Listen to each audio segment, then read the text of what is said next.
And welcome to another episode of Daily Market Mastery with me, Christian Rauchenwald. On this, what day do we even have? Tuesday. I hope you all had a great start into the new week. As always, before we jump into the markets or into my portfolio, let's get the usual disclaimer out of the way first. Everything that I share in this live stream / video is my personal opinion and in no way financial or professional advice of any kind. You should always do your own research, consult certified professionals, draw your own conclusions, and make your own decisions. Besides that, all the tools that you see in this live stream, so the broker, the charting software, the strategy I'm following, and so on, are all linked in the video description down below. And one thing I recommend is, if you haven't done so, read and check out the Elliott Wave Principle. You can read the book online for free when you're using the link that's down in the description below. Last but not least, obviously, like, subscribe, enable notifications, and with that, let's jump into the portfolio. For a change, we have a slightly red start into the week. Hi, Rai, great to have you here. Thanks for stopping by and keeping track of everything. Reminds me I have to open the prediction sheet on the other end, which also reminds me of, so question to everyone tuning in, especially Olga, if you're here, did you already check out After Hour, the new social media trading platform created by some former YouTube guy, employee at YouTube, if I recall it correctly, that aims to be, like, in quotes, Wall Street bets, but without the negativity and the toxicity, and allows actually users to link their portfolio so that there are verified positions, in quotes, so that you can see how much somebody that says, okay, the stock will go up or it will go down, actually has invested in that position. So yeah, if you haven't seen it yet, check it out. I'm currently playing around with it a little bit. I think it's nicer than StockTwits. I also think it's not perfect yet, but overall, yeah. So there are some quite big players there with portfolios in the couple $1 million size. So that apparently know what they're doing, so might be a good source for additional information. Anyway, so as said, we have a slightly red start into the day. There are a few things I want to cover today. So first of all, we have GameStop, which now finished the third wave down, so we can, or potentially, so we can get rid of this, and we still leave the other ones for now. So from the looks of it, as I mentioned yesterday or the days before already, we have a wave 1, wave 2, now wave 3. Wave 3 seems to turn at the 2618 extension level, which we usually expect, or it's our usually wave 3 target, which means we might today actually recover a little bit for slow wave 4, maybe even until the end of the week. And then after that, we get our wave 5 push down, probably towards the 50% retracement, as I mentioned yesterday, and then we get our wave B, so that will be 5 waves down for wave A, and 3 waves up for wave B, and then we get our wave C, which should take us down, in my opinion, to the 61.8% retracement. I might be wrong, but only time will tell. Overall, the pattern looks very, very solid, so despite calling the top too early here, now we just hit the next extension level here, and it looks like this is going to play out nicely. Another thing we covered yesterday excessively was XYO, which is a cryptocurrency token. And there I have to say I called it wrong. I'm a little bit, like annoyed by my own mistake, but I mean, I made a decent profit on the trade, so by selling, but obviously I sold at here, somewhere here, assuming that basically we have our 1, 2, 3, get a wave 4 that might allow me to re-enter cheaper, and then a wave 5, and as a result, I missed out on a little bit more than 200% return. Was not a especially big position, so it's not that I suddenly missed out on a 5-digit return or something like that, but it still is slightly annoying. Obviously, I don't want to revenge trade, in quotes, and throw money into it now. So we're just going to see how this plays out, and and then take it from there. So we'll see. Eventually, there should be a retracement, and then we'll consider if we want to re-enter or not. I'm also okay if I don't re-enter, because I anyway earn XYO tokens passively, a couple dollars. I mean, not a fortune, but a couple dollars every month. So we can get rid of, that one can stay for now until, or actually we can get rid of this for now, and we can get rid of this for now. And so, I have to say, if I would have followed Kennedy channeling technique and actually waited for a breakout, so based on Kennedy channeling technique, we would have needed a breakout here that we didn't get. So if I would have not sold but waited for a breakout, this would have not happened. But again, overall, I still made a decent, more than 100% profit on my holdings here. So nothing to complain about, but still little pity to miss out on an extra 200, 250%. Anyway, so GameStop moving the way we thought it would. So right now moving the way we thought it would. And again, since we touched the 261.8 retracement, it's very, very likely, not guaranteed, but very likely that this will now be an upwards movement for a wave 4 before we get a 5th wave down, before we get wave B and then wave C that takes us further down. And as I said, I think that over the next couple of weeks, we'll make our target here, the 61.8 retracement. We'll see if I'm right, given a little bit of time, but based on Kennedy channeling technique, we have our base channel, we have the breakout indicating that we're in the 3rd wave. We have our acceleration channel. Yesterday, we had the breakout to the bottom to, in quotes, confirm that we are now in our, we can get rid of that for now, in our 4th wave. Now we have our deceleration trend line, and only when we have a breakout from that trend line and a confirmed corrective pattern could we assume that we're in the 5th wave. And yeah, so that's where we stand here. Barnes & Noble Education Inc. Still, yeah, we're looking at a 12-hour chart, so it takes time for candles to develop, but basically unchanged. We're just holding and waiting for the further upward moves, although this part is a little bit hard to label. And there is the option that from here is set. So if I'm wrong, it would be that my assumption is wrong, that we finished the correction here, although we have a couple of signs that point towards this being the bottom of the correction. But if I'm wrong, it would be that it turns out as ABC, ABC, ABC, and we would then go down to here roughly before we go further up. Which just would mean holding a couple weeks or a couple weeks longer, maybe with the possibility to average down in January. But so unchanged. Grab, on the other hand, also unchanged. We're on a weekly chart, so we just keep holding the, what is actually the strike price for the call? We have the $5 call that we have that expires in January 26. So yeah, no hurry here. And immersion unchanged. So check out yesterday's episodes for more details, but we pretty much for weeks already are waiting for either break of this bottom or a noticeable stronger move up. Cause unchanged, yeah, so still in the same channel. I'm gonna add horizontal lines here to mark the channels or the levels where we would need to see a break from in order to know corrections over if we break this here, corrections not finished if we break that here. So we'll just have to wait and see. Yeah. NEO, yeah, so still visually possible that we get another minor push, but we might finally have hit the bottom. I called it partially wrong here, but I pointed out as well that visually we only had 3 waves, so there might be another push a little lower. But yeah, so the 100 shares that we hold here, they are not a fortune, so but we'll just keep holding them. Again, either we get another small push down before we go up, or we go up from here, or I'm completely wrong and we go further down, in which case we could have our stop loss either here at the 368 low or better at the 363 low here, because if we break the 363 here, then the entire pattern becomes invalid. Then I did something massively wrong. So there's that. Yeah, so there there's that, and we'll just have to keep an eye on things. In NEO, Novavax, yeah, moving a little bit sideways, would need some strong upwards movement for my calls to have any chance of surviving. They expire here and they are at a 20 strike price, so we really would need quite a strong move to be able to close them at a lower loss, or a miracle in quotes to get them into profit. Yeah, but we also only have a $250 risk here, so it's not the end of the world.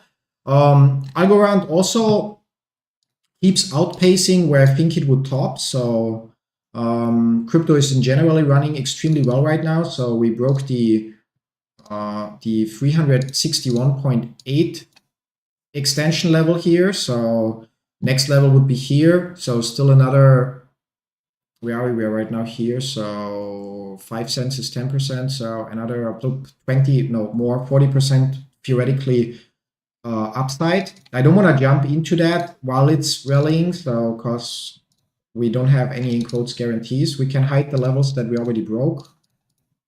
That one we didn't break yet. So, but visually, if we add Kennedy channeling technique to this whole thing here, it would look like this with our base channel, and we have a breakout from the base channel, and we're basically waiting for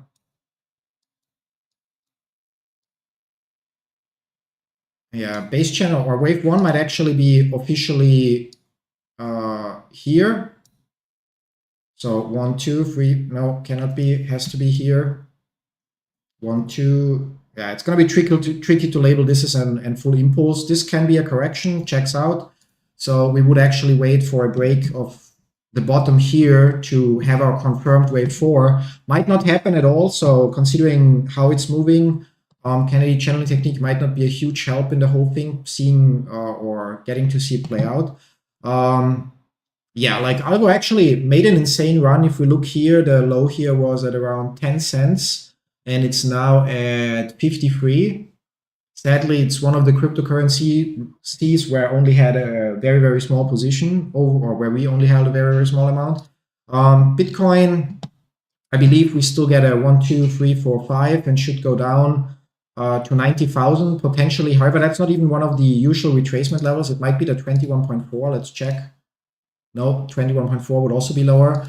So I think that we are here. Yeah, unless there is a 5-wave impulse up here and somehow this is the entire correction, there should be more downside. So unless we start to see some movement up here, I think that this will get another push further down to, as I said, bring us down into the area of 90,000 and potentially lower, so 85, 85 and a half.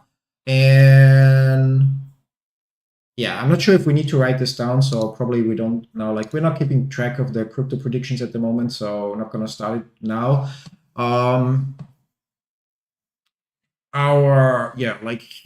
predictions stay unchanged again. Like, so nothing changed dramatically from yesterday to today. As for the rest of the cryptocurrencies, so storage should still have a little bit of upside. There should be one more wave at least.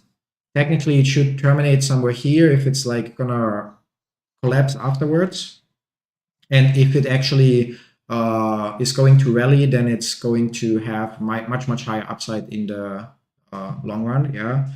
XRP also had insane runs. Yeah, but they also only hold a very, very small position. So you can see that we right now might have bounced at the 361.8. It's also tricky because we also bounced nicely here, but Kennedy channeling technique would suggest it's like, it's always annoying when I miss out on profits and when I only miss out because I don't use all the tools at my disposal. So Kennedy channeling technique would suggest wave 1, wave 2, breakout for wave 3, and we would now be, as said, in the third wave and would wait for right now a break to the bottom of wave 2 would be here of this channel, and we can already remove the first levels. Yeah.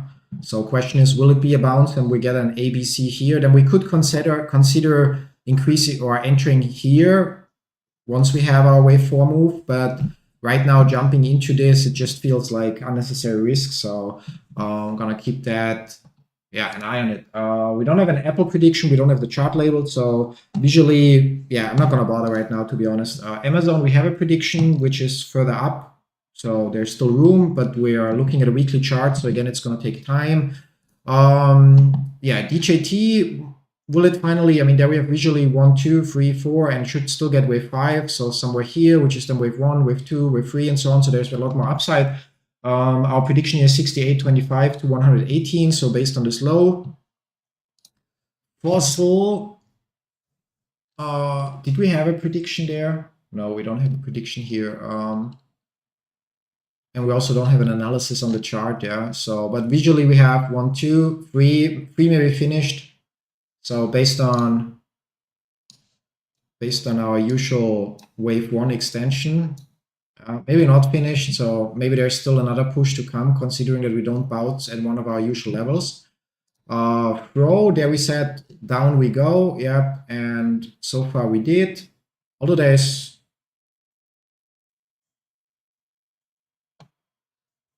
do I have a data issue here? So 1597. No, it's like, oh, we're looking at a weekly chart. That's why. Okay, that's why we don't have further candles. It's obviously the week now. Yeah. So, but again, like, we hit our first target area, and if this is the entire correction, then we would be done here. 1614 was our first target area here, and the second target area was at the 50% retracement at 1341. Visually, this could be it, but I would not be surprised if we still go a little lower. Yeah. And Intel, we don't have a prediction. Blah blah blah. Moving on. What else do we have that I would like to look at? Nvidia. What's Nvidia doing? Yeah, so beginning of a retracement, looks like we have wave 1 or wave A, B, so there's also still more downside to come in the next couple of weeks on the daily chart. And I think with that, we actually rushed through it. So like, there's not much to do today. Honestly, we're keeping track on GameStop. I mean, it's my biggest position. On one hand, as we go down, the shares that I hold, as we can see, lose a little bit in value. But on the other hand, we sold the $30 strike price covered call, 6 pieces of that against our shares, and are basically waiting for them to ideally expire worthless to just pocket the $2,800 in premium. And from the looks of it, I might be turning out right here so that we get our, I said, 1, 2, 3, 4, 5, and then A, B, C, and then another 5 waves down, and all of that should play out past the earnings on the 10th, and then we slowly start our next 5 waves up, which means that ideally when the options expire here, we might still be below 30, but even if we're above 30, as said, if we touch the 61.8 retracement, I might close out the calls because I don't think we'll go much lower, and I then would just, right now if I close them out, I basically secure $800 from the 2,800. If I close them out later, so if we go a little lower, I might, and especially as time passes as well. Yeah, so if this plays out as this, and we reach the 61.8 retracement, I might be able to close them out for a majority of the $2,800, and then wait for the upwards move, and then sell either again the $30 strike price for a higher premium, or an even higher strike price to also secure additional profits from the shares. We'll have to look then where our target area for wave 5 is going to be, and going to try to sell the covered calls in a way that we make the maximum in premium while still trying to avoid having the shares fall away. And yeah, but that's pretty much the biggest thing for us to watch.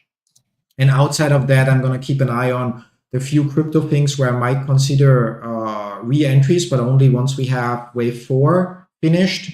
So yeah, I think that's it for today. Like, there's not much more to mention.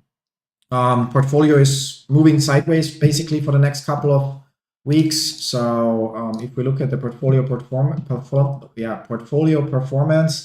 yeah, it looks like this. So we can see that we are up. Basically, we were up here 81% since we can count from here when we actually started actively trading that portfolio. And we're now going to go into a corrective move, which will bring us down a little bit, in my opinion. And then we're going to get the next push up, plus we're going to earn extra money again, 10 to 15% extra money in option premium. So with some luck, we might actually finish this half year with 100% return. But yeah, only time will tell. So we'll have to wait a little bit and see how things play out, if they follow the patterns that I see. But even so the next couple of weeks, we probably are in a similar situation like here, where we had a decline in profits because the shares lose in value, where we, however, still make some money from options premium until we then get the next push that brings us further. I don't think that we will go that far down. So, but that we, as said, lose a little bit here. So if we look at the chart in GameStop, we would expect to go down to, yeah, so that we lose another 10%, 15% of our portfolio value. So as pending loss, because we hold the shares and they are less worth if the stock goes down. So if we come down to the 61.8 retracement, yeah, it's like 10%, a little bit more than 10% that we would incur as a pending loss. Then we can close out the options. ideally with almost the maximum profit, maybe.